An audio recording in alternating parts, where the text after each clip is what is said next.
Hello everyone, this is Steven from the Even Steven channel, and today we're talking about, new to me, the M1 Carbine. And not just any M1 Carbine, the Plainfield machine, Dunellen, New Jersey, caliber 30 M1. Serial number, I don't think you can see it all that well because it's kind of halfway into the stock, but I believe it's 77410 for what it's worth. Now, this is not an original M1 Carbine. I'm going to give the briefest of history lessons because, number one, I don't know enough. And number two, I'm trying to focus more on this example of gun. But leading up to World War II, there was a perceived need for something that was a little easier to shoot and more effective, using less training than something like a 1911 pistol, but lighter and handier than an M1 Garand. And thus, the light rifle program was born, and the winner of the light rifle program was Winchester, and it became this, the M1 Carbine. And again, we're going to just briefly look at some of the features of this gun. We'll talk about that. And you know, the United States military, I'm not saying it's military, the United States as a whole made something like 6 million M1 carbines during World War II. An impressive feat. Now, after World War II, there was a lot of surplus floating around. If not explicitly examples of M1 Carbine, if not complete guns, then they were like parts kits. You know, the receivers were cut up, and the rest of the gun, you know, and the parts were left intact. I guess what do you want to call them? I guess we call them today. We call them parts kits. There were still a lot of parts kits floating around, and it seemed like in the 60s and the 70s there was a pretty big business of M1 Carbine commercial manufacturing, that not the U.S. government, but just commercial enterprises making M1 carbines. And Plainfield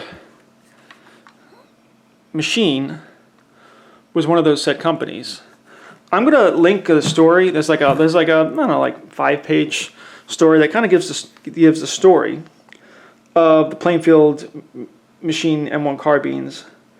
But the short of it is that initially Plainfield Machine was not a firearms manufacturer. They were a machine shop. And there was another company, I think if I remember the article correctly, it was Millville Ordnance. And Millville Ordnance was trying to put together M1 carbines, but they couldn't do like the receivers or the barrels, so they needed help. So they got the help of Plainfield Machine, and together they started putting together M1 carbines. Cool. Using whatever parts or whatever they had to make themselves. They were making M1 Carbine, basically clones.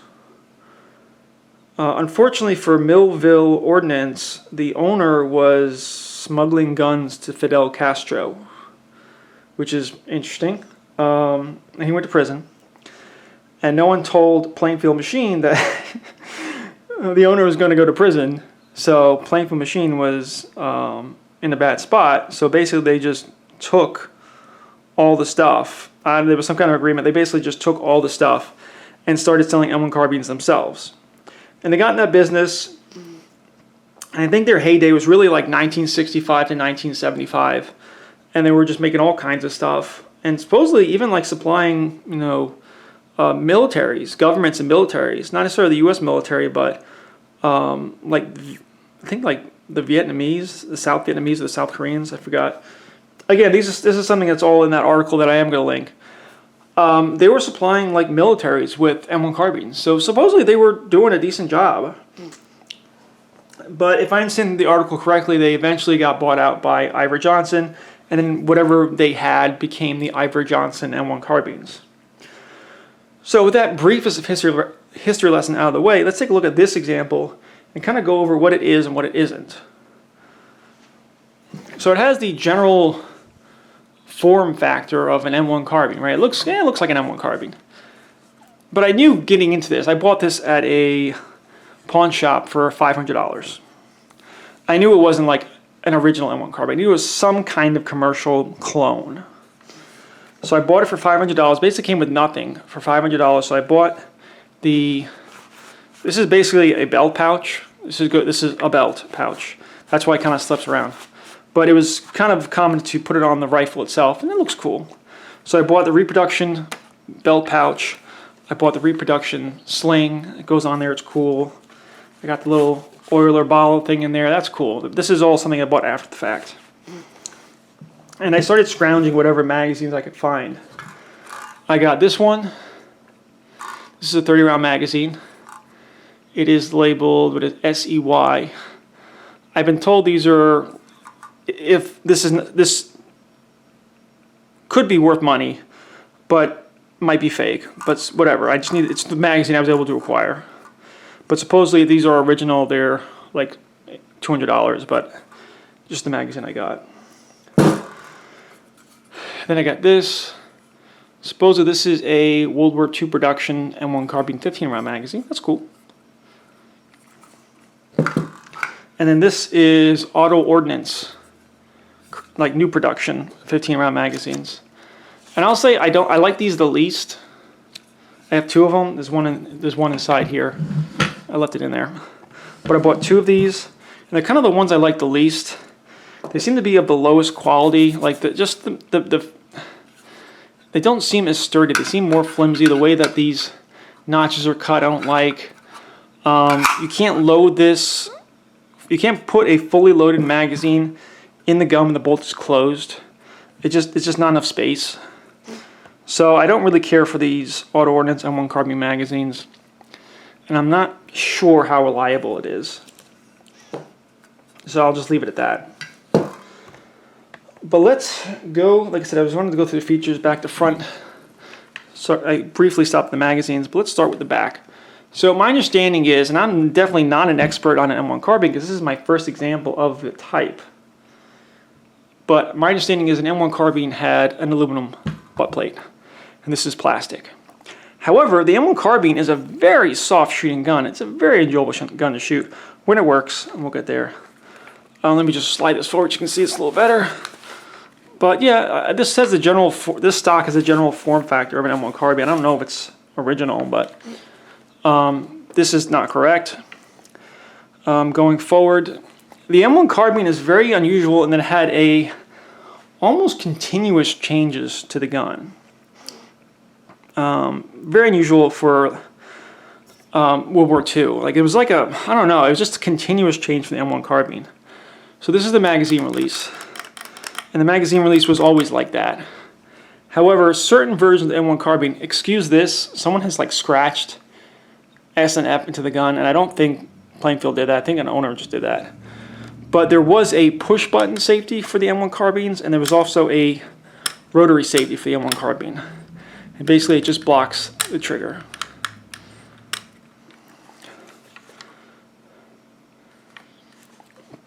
These are the sights. These are a version of sights. I think there was at least 3 different versions of sights for the M1 Carbine. There was a flip version, and then I think there was this version, and then like a simplified version of this. I feel like this is the second version of sights. And you have some adjustment here, and you can move the sight back and forth for elevation. A little complicated actually.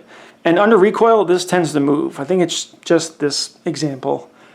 But the sights tend to move under fire, and every once in a while it's got to go like, oh yeah, click, click, click. I think this is called a slide. But for all intents and purposes, it's a charging handle.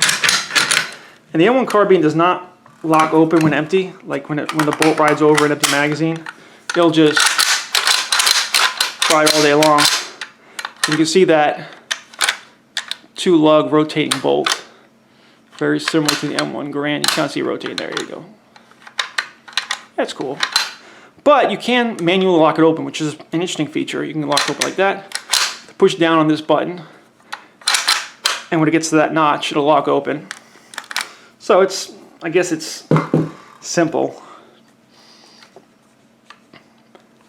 This handguard, this metal ventilated handguard, was never on any military M1 Carbine, but I guess Plainfield thought it was cool. There were different versions of stocks. I don't know which version this is. I think there were ones that had more of a hump on the stock. This one doesn't have a bayonet lug. And the front sight is a single, probably cast part. There's no markings on the barrel. Plainfield probably made the barrels themselves and just didn't label them. There's only one other marking on the gun, and that is on the sight here, and it says PMC. I don't know what that means. My understanding is that M1 carbines are supposed to have markings here on the back, but this one doesn't, and everything's in the front here. So like I said, this is new to me. I thought it was just cool to have like an M1 carbine clone. I thought I got a good deal, $500, but I knew that at that price point, there might be some problems, and there were. This gun, in my experience, has been very unreliable. And even after I replaced all the magazine springs and the recoil spring in the gun, I had a lot of problems. And it might just be this gun is very, very sensitive to the kind of ammunition you put into it. Also, I feel like these auto ordnance magazines were the least reliable. But I have this MagTech ammo, and basically this gun is so reliably unreliable that I'm not even concerned about doing this. Because as soon as I pull back on this, it's going to jam on the... See, it's just jamming right there, and it's just such a big space for it to jam. I don't know what the problem is I'm having right now. Is it the ammo? Is it the gun? Is it the magazines? And I'm just not a connoisseur of M1 carbines to be able to figure that out. I think it's the ammo, but the gun seems to be very, very finicky to what the kind of ammo you use. So that was MagTech ammo, and even this S&B ammo, which I think worked better, it's still just immediately, oh wow, maybe it was the ammo. So that's chambered. I'm going to undo that right now. Oh, didn't go in. It didn't go in. And it jammed. Okay. I was like, oh my god, look, it actually loaded. No, it jammed. And it's just nose diving so bad. I must have bumped the slide or charging handle, and it went forward before the magazine was all the way in. Surprised me. Let's get a good look at the M1 carbine cartridge. I think this is the S&B load, and this is the MagTech load on the left. You see, they're pretty similar. They're basically just elongated 9mm or 32 ACP cartridges. I guess, well, it's a 30 caliber cartridge, but it's basically just an elongated pistol cartridge to give enough powder charge to get this going 12,000 feet per second, which is not a slouch, you know. But when this gun is working and when it has like the right ammo and the stars have aligned, this is an exceptionally fun gun to shoot. The sights are good. It's hard to show you, but that little peep sight. You got the front sight. The sights are good. The gun seems accurate. When it works, it is so fun. But right before I made this video, I went to my local gun range and I brought 100 rounds of this MagTech ammo. And just jam after jam. It wouldn't go more than 2 shots without jamming. Eventually, I would just pull the slide back, load a cartridge in manually, and go like that, and shoot it that way. Because it would work more reliably that way than actually using the magazine. Unfortunate, unfortunate. I still like it. I just wish it worked better. And I would like some comments as, you know, what I could do to get it running right, you know, what could be wrong with it. Let me grab, I had a screwdriver around here. Let me grab a screwdriver real quick and take it apart. Like I said, there's nothing like that I see that's obviously wrong. Let me see if I can get some more lighting in here. I guess whenever I do that, it's going to go forward.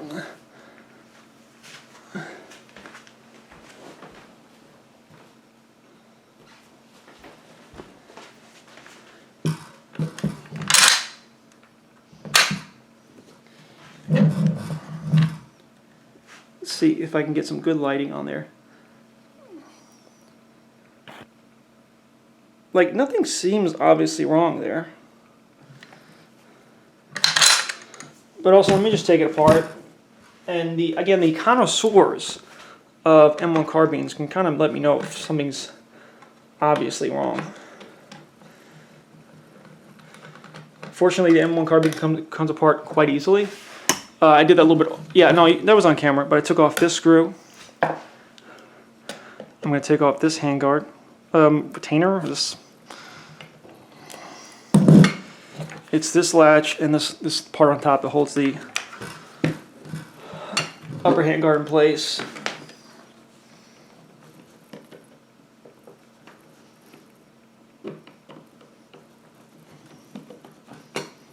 The hardest part was just shimmying that forward. There's the metal handguard, which again was never a military thing. And the whole gun hinges out. And again, the M1 Carbine is just such a simple gun. Like I said, I replaced the recoil spring.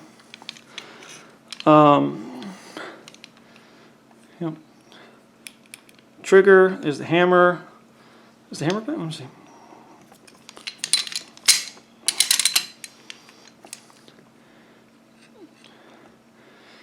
There is, let's see, there is the famous Carbine Williams gas tab. It's something that just kind of like gives it a little flick, and knocks the bolt back.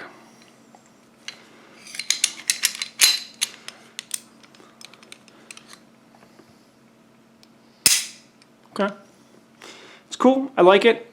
I just wish it worked a little better. Give a look at the stock. If anyone has any insight on the stock, looks pretty simple. Doesn't look anything crazy. One more good look at the kind of receiver. You can see the kind of crude lines. So, you know, this is hitting on the stock, so you're not really going to see it.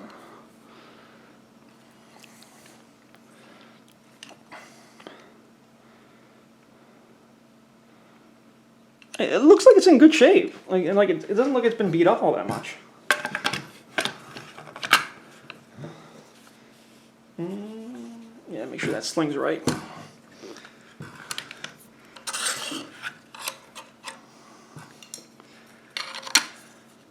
If this gun wasn't so easy to take apart, I wouldn't have done it.